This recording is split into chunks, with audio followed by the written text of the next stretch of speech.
आज मला तुम्हाला एक प्रश्न विचारायचा आहे। आम्हाला एका ज्ञानेश्वरीची साधना करणाऱ्या साधूंच्या पॉडकास्टखाली कमेंट येते आणि त्यात विचारलं जातं की ह्या महाराजांचं शिक्षण किती झालं आहे।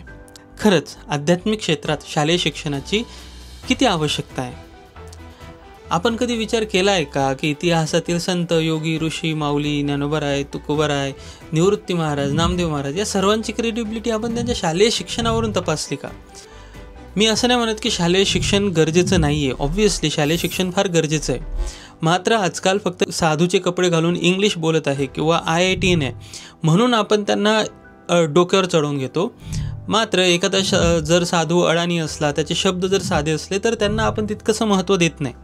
खरंच हे योग्य आहे का? अध्यात्म हा तसं बघायला गेलं तर हृदयाचा विषय, तो आचरणाचा विषय, साधनेतनं येतो। आणि जर आपल्याला एखाद्या साधूचं खरंच चेक करायचं आहे की यांच्याकडनं आपण मार्गदर्शन घ्यावं का, तर आपण त्यांची डिग्री न बघता आय थिंक त्यांची साधना ह्या गोष्टींचा विचार करायला नको का? खरा आध्यात्मिक गुरु म्हणजे तो ज्याचं जीवनच आध्यात्मिक मार्गावर चाललेलं आहे, ज्याचा अनुभव हे त्याचं शिक्षण आहे, ज्यांचं जीवनच अध्यात्म होऊन गेले त्यांच्याकडून मिळणारे ज्ञान कोणत्याही विद्यापीठापेक्षा मोठं आहे। आजकालच्या काळात आपण त्या अनुभवाला, त्या साधूंच्या जीवनाच्या मार्गाला कमी महत्त्व देतो आणि फक्त कागदावरची डिग्री अधिक महत्त्वाची ठरवतो।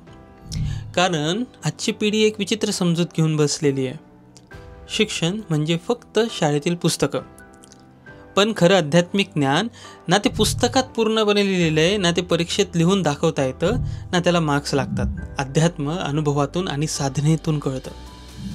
तुम्हाला काय वाटतं? नक्कीच मला कमेंटमध्ये कळवा। धन्यवाद। रामकृष्ण हरी।